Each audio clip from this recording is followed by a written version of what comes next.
Morning. Can you hear me? There we go. Please open your Bibles to Hebrews chapter 12. Hebrews chapter 12. I appreciate the opportunity to speak while Steve is out, and hopefully we'll learn at least something from today's lesson. I appreciate all of you who are visiting with us this morning. I invite you to stick around.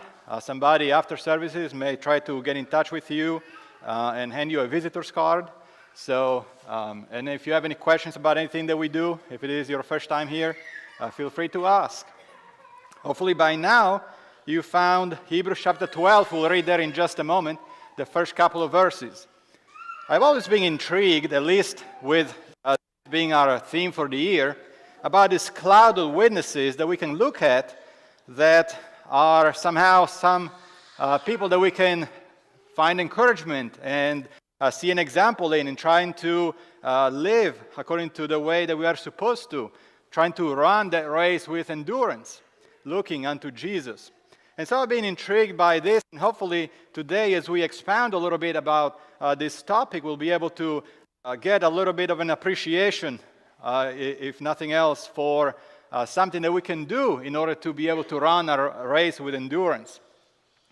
And then the other reason I picked this topic is because since Steve, when he'll be back next Sunday, will have to do a lesson to fix my lesson this morning, I may as well make it easy on him. So, but Hebrews chapter 12, verse 1, it says, "Therefore, since we have so great a cloud of witnesses surrounding us, let us lay aside every encumbrance and the sin which so easily entangles us, and let us run with endurance the race that is set before us, fixing our eyes on Jesus, the author and perfecter of faith, who for the joy set before him endured the cross, despising the shame, and has sat down at the right hand of the throne of God."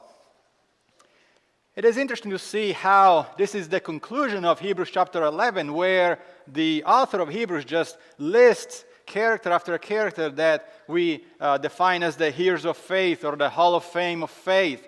These people that have done something very memorable with God. And so we're going to look at some of these people today, some of these characters from Hebrews chapter 11. And we hopefully will learn at least 3 aspects of their journey, and hopefully we can apply that to our race. Hebrews chapter 11 in verse 1. "Now faith is the assurance of things hoped for, the conviction of things not seen. For by it men of old gained approval. By faith we understand that the worlds were prepared by the word of God, so that what is seen was not made out of things which are visible. By faith Abel offered to God a better sacrifice than Cain, through which he obtained the testimony that he was righteous, God testifying about his gifts, and through faith, though he is dead, he still speaks. By faith Enoch was taken up so that he would not see death. And he was not found because God took him up, for he obtained the witness that before his being taken up, he was pleasing to God. And without faith it is impossible to please him, for he who comes to God must believe that he is, and that he is a rewarder of those who seek him. By faith Noah, being warned by God about things not yet seen, in reverence prepared an ark for the salvation of his household, by which he condemned the world and became an heir of the righteousness which is according to faith. By faith Abraham, when he was called, obeyed by going out to a place which he was to receive for an inheritance. And he went out, not knowing where he was going. By faith he lived as an alien in the land of promise, as in a foreign land, dwelling in tents with Isaac and Jacob, fellow heirs of the same promise. For he was looking for the city which has foundations, whose architect and builder is God. By faith even Sarah herself received the ability to conceive, even beyond the proper time of life, since she considered him faithful who had promised. Therefore there was born even of one man, and him as good as dead, at that as many descendants as the stars of heaven in number, and innumerable as the sand which is by the seashore. All these died in faith, without receiving the promises, but having seen them, and having welcomed them from a distance, and having confessed that they were strangers and exiles on the earth. For those who say such things made it clear that they are seeking a country of their own. And indeed, if they had been thinking of the country from which they went out, they would have had opportunity to return. But as it is, they desire a better country, that is, a heavenly one. Therefore God is not ashamed to be called their God, for he has prepared a city for them. By faith Abram, when he was tested, offered up Isaac, and he who had received the promise was offering up his only begotten son. It was he to whom it was said, in Isaac your descendants shall be called. He considered that God is able to raise people even from the dead, from which he also received him back as a type. By faith Isaac blessed Jacob and Esau, even regarding things to come. By faith Jacob, as he was dying, blessed each of the sons of Joseph, and worshipped, leaning on the top of his staff. By faith Joseph, when he was dying, made mention of the exodus of the sons of Israel, and gave orders concerning his bones. By faith Moses, when he was born, was hidden for 3 months by his parents, because they saw he was a beautiful child, and they were not afraid of the king's law.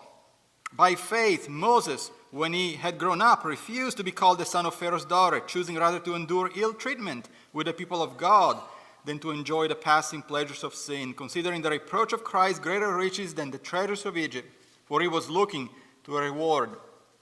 By faith he left Egypt, no fear in the wrath of the king, for he endured as seeing him who is unseen. By faith he kept the Passover and the sprinkling of the blood, so that he who destroyed the firstborn would not touch them.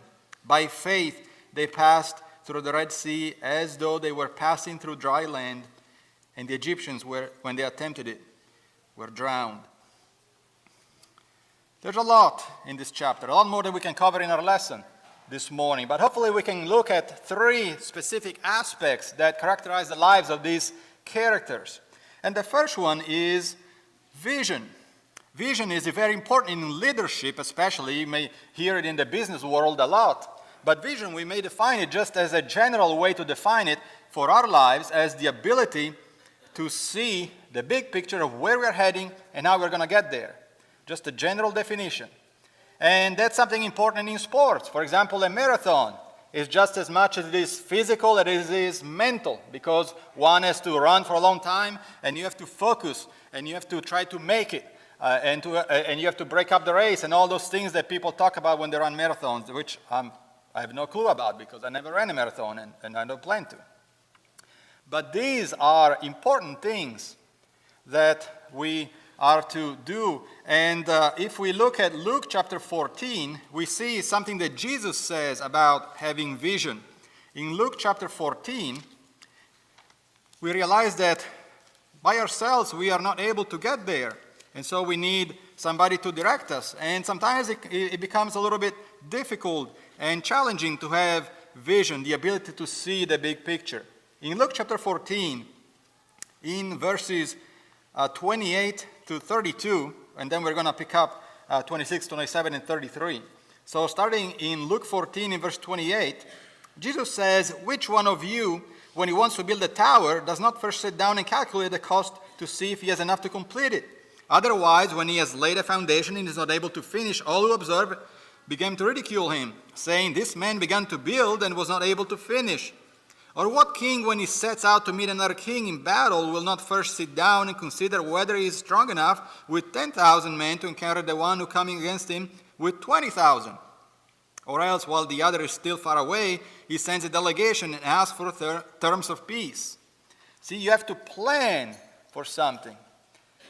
We have to plan when we live according to Jesus' will. We have to plan to please God. We have to plan to do the best we can to follow him, to run that race with endurance. We cannot just set out and start running thinking we're going to run a marathon. We never trained before. We never prepared before. We have to plan for it. In fact, 3 verses that serve to frame what Jesus is saying are found in verse 26. Luke 14:26, "If anyone comes to me and does not hate his own father and mother and wife and children and brothers and sisters, yes, and even his own life, he cannot be my disciple. Whoever does not carry his own cross and come after me cannot be my disciple." Verse 33, "So then none of you can be my disciples who does not give up all his own possessions." Well, can you ask of anything else, Jesus, that we have to give up? We have to realize what the challenge is when we start this race. We have to realize that Jesus is asking for everything. He's going to ask for everything. He's going to ask to be the first and always the first. Jesus, in fact, is not shy about mentioning a cross in verse 27. "Pick up your cross and follow me," says a few chapters before in Luke chapter 9. In order to be disciples of Jesus, we have to trade off what we enjoy in this life for a cross. But we have to understand, we have to realize what we are doing and why we are doing it and where we are going towards the promise that God has given us. See, the so-called heroes of faith had vision. It's interesting for a chapter that mentions faith so many times, more than 25 times in Hebrews 11, it is interesting to see how many times anything that has to do with vision, with seeing, with looking, with not seeing is mentioned also. In Hebrews 11, in verse 7, Noah, being warned of God by things not yet seen, he could still see it in a way because he was preparing for it. In verse 8, Abraham, when he was called, obeyed by going out to a place he was to receive his inheritance, he went out not knowing where he was going. He was just going. He didn't know. He couldn't see where he was going, really. In verse 10, he was looking for the city which has foundations, whose architect and builder is God. Verse 13, these died in faith without receiving the promises, but having seen them, having welcomed them from a distance. In verse 24 through 27, we see how Moses, he gives up being the child of the most powerful family in the world. In verse 27, by faith he left Egypt, not fearing the wrath of the king, who was there. He could see him, for he endured as seeing him who is unseen. He could see what is unseen because he had vision. And we need to have vision as well. These people had vision, and we have to have it too. We are running the race not by ourselves. This is not something that we're doing alone.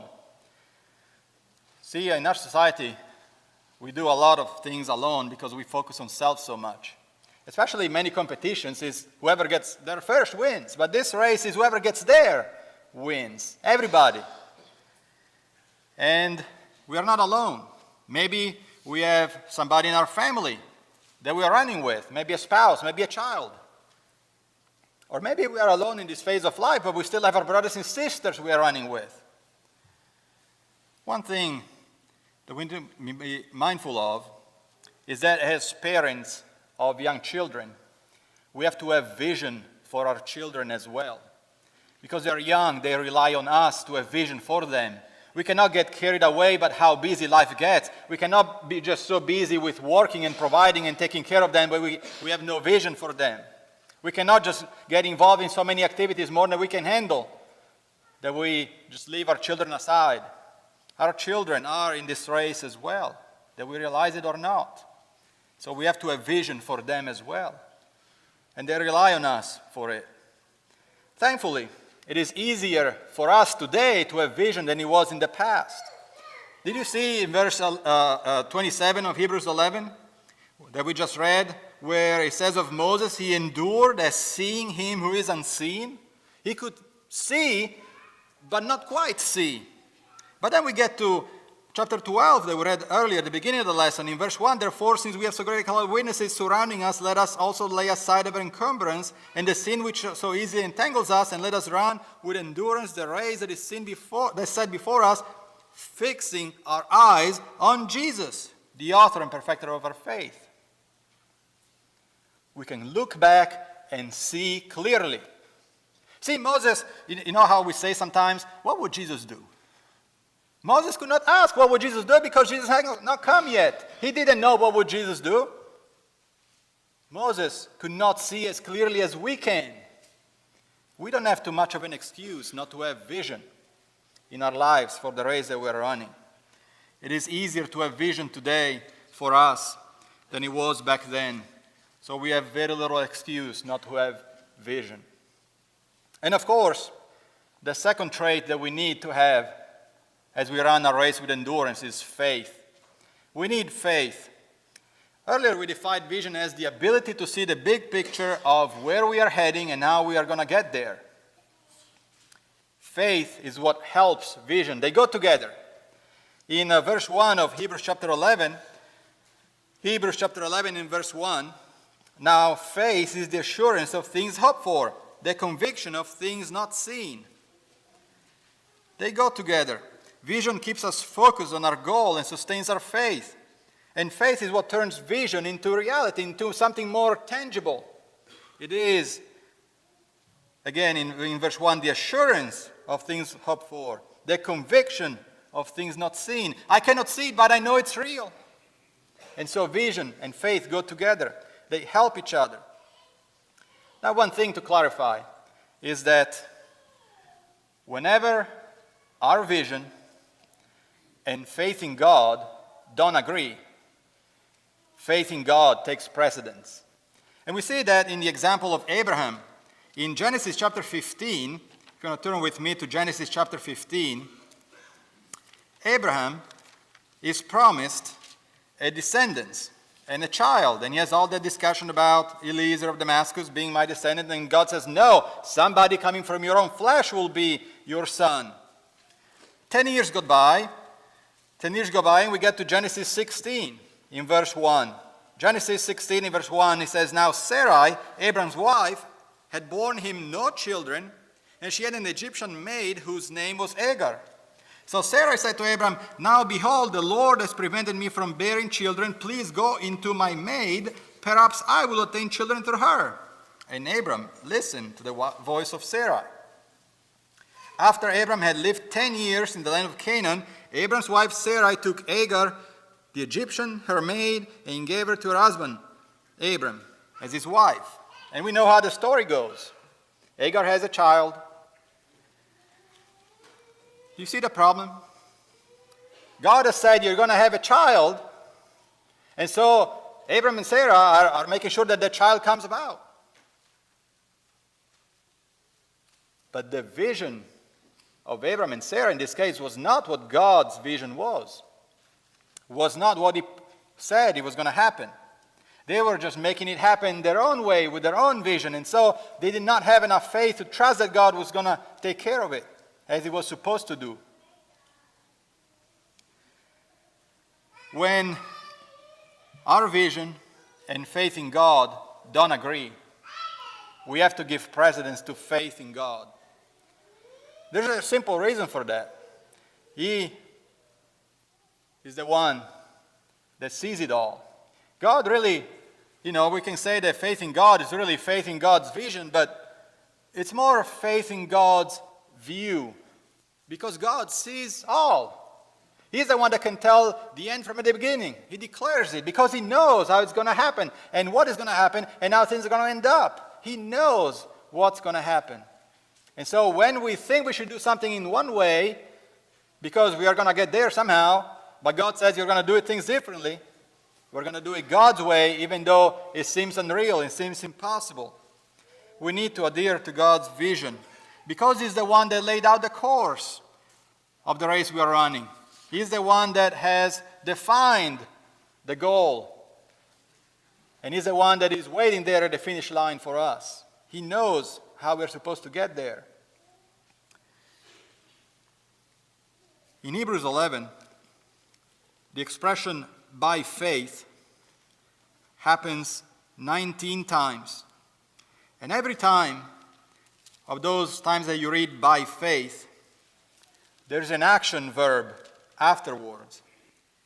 By faith, Hebrews 11:3, we understand that the worlds were prepared by the word of God. By faith, Moses left Egypt, verse 27 of chapter 11. By faith, we do something. By faith, we obey, because faith drives our obedience. Faith that God knows what's best for us. Faith that God knows how we are going to get there, and not ourselves. Jesus himself had to learn obedience through the things that he suffered, says Hebrews 5 and verse 8. And again, we see how we are supposed to run with endurance. In Hebrews 12 in verse 1, the race that is set before us, fixing our eyes on Jesus, the author and perfecter of faith, who for the joy set before him endured the cross, despising the shame, and he is sat down at the right hand of the throne of God. He is served as the example of faith and of obedience because of what he did. If we want to measure our faith, if we want to measure our faith, just look at our obedience. How willing are we to obey God? How are we doing in obeying God? That's a good measure to see how our faith is doing in our lives. And finally, at least for this lesson, To run a race with endurance, we need to give God a chance. See, it's easy to see something like Hebrews 11, where all these heroes of faith are going through a parade, if you will. And we admire these people because they've done such great things with God. They are examples, and they have been examples to children of God for thousands of years now. They seem to be, however, on a different league than we are. This is kind of like me trying to do something versus the world champion in that discipline to do the same thing. We look at these people and say, well, Abraham, Noah, Moses, I'll never get there. And so we stop trying. See, when we perceive something to be too difficult, we don't even bother with it. Am I ever going to learn to play the violin? Probably not. It just seems too difficult to me. I'm not even going to bother with it. Am I ever going to play basketball like an NBA person? No. I'm not even going to bother with it. Am I ever going to be as faithful as Abraham? No. That's how we think. So why bother? When we perceive the gap to be too wide, then we don't even try. We think these people are just too far from us. But are they really some kind of superhuman? Were they made of something different than flesh and blood like we are? Were they something different than just us here in regular life with our daily struggles, trying to make it? They were people just like us. They were normal people like we are. And they had challenges, as we do. Just look at Noah in Genesis chapter 6. Genesis chapter 6, I don't know how many times it can be stated that the world had become a really bad place in Genesis chapter 6. But we look at Genesis chapter 6 in verse 5. Genesis chapter 6 in verse 5, it says, "The Lord saw that the wickedness of man was great on the earth, and that every intent of the thoughts of his heart was only evil continually." In verse 5 is, the world is wicked and it's evil. And then we get to verse 11. The earth was corrupt in the sight of God, and the earth was filled with violence. In verse 12, God looked on the earth, and behold, it was corrupt, for all the flesh corrupted their way upon the earth. Verse 13, God said, the end of the flesh had come before me, for the earth is filled with violence. Do you get the point? The world was out of control. And so we know how it goes. God presses the reset button, the flood wipes out everything. Noah is the only one righteous man that is found, and so through the ark, he and his family and the animals are saved. But then we get to Genesis chapter 9, after the flood. In verse 20, then Noah began farming and planted a vineyard.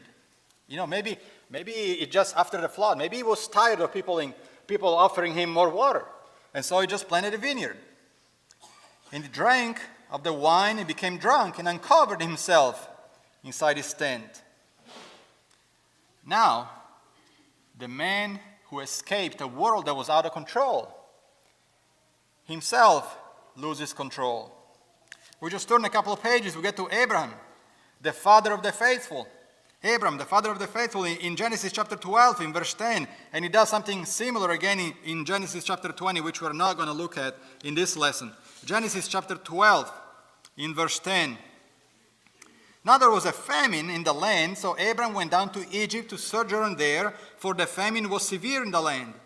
It came about when he came near to Egypt that he said to Sarah his wife, "See now, I know that you are a beautiful woman. And when the Egyptians see you, they will say, 'This is my wife, this is his wife,' and they will kill me. But they will let you live. Please, say that you are my sister, so that it may go well with me because of you, and that I may live on account of you." We'll learn eventually that he's saying that, especially in chapter 20, because Sarah really was his half-sister.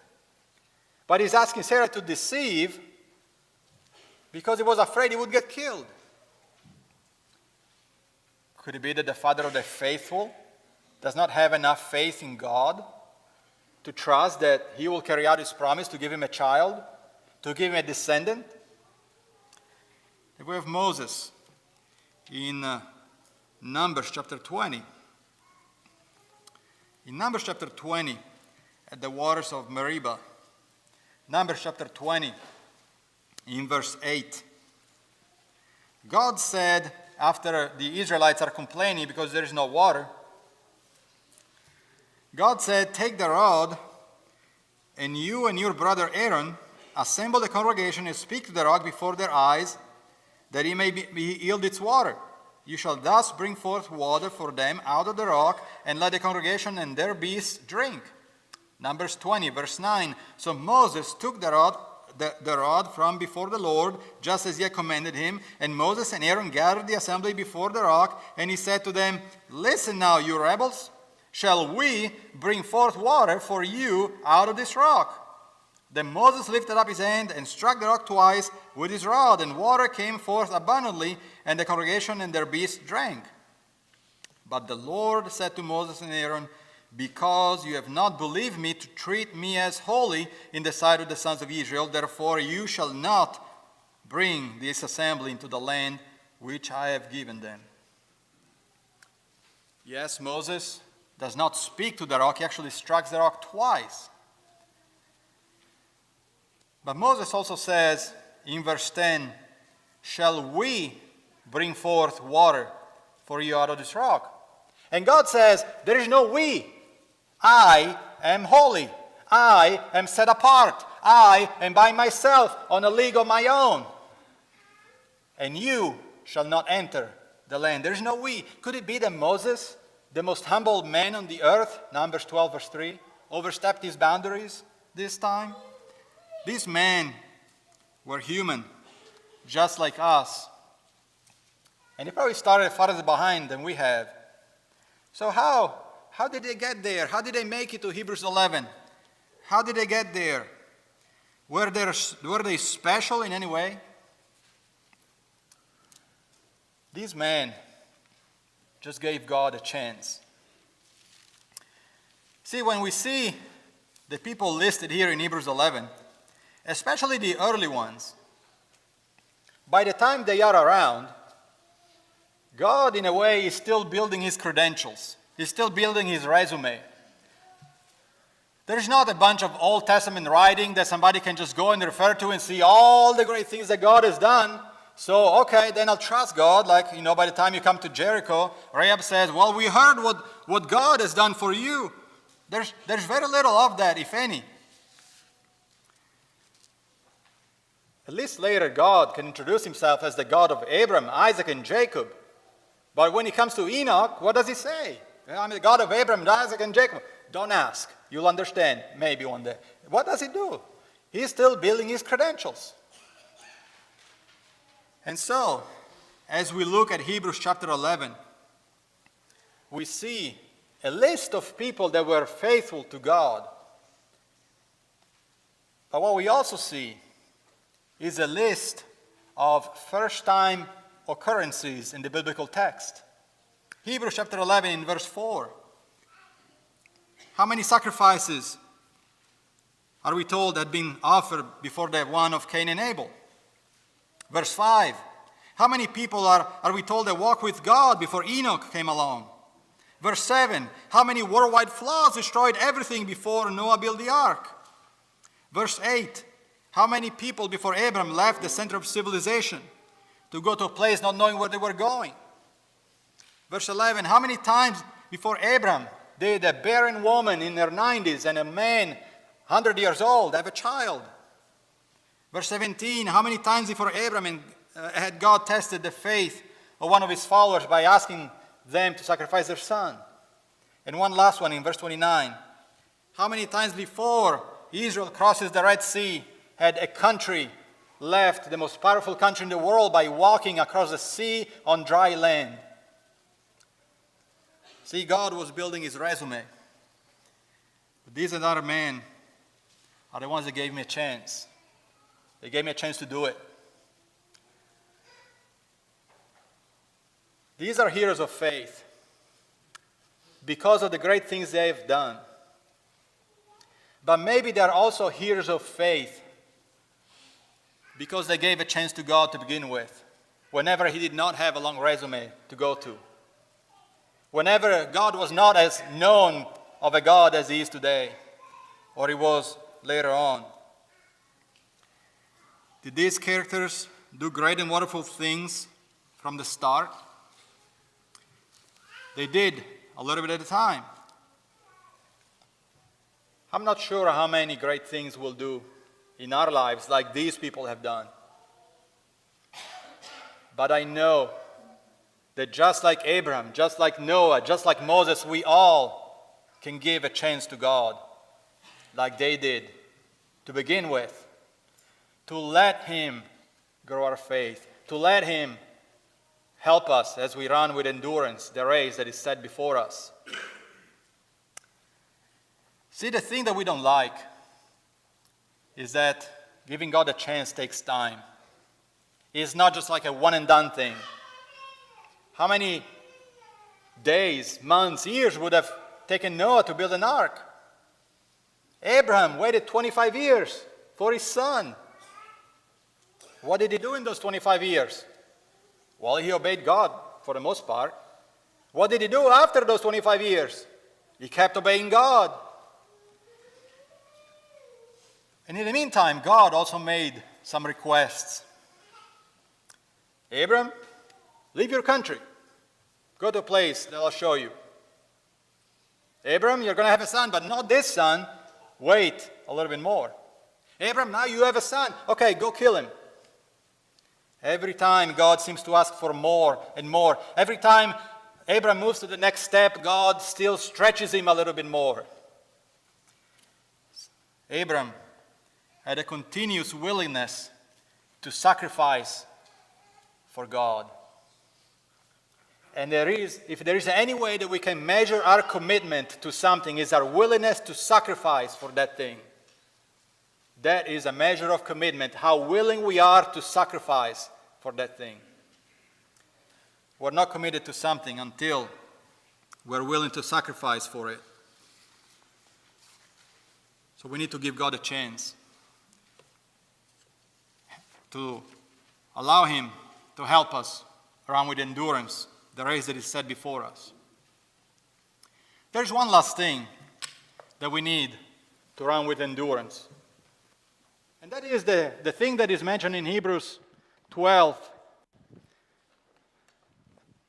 That is the leaving sin and any obstacles that are hindering us.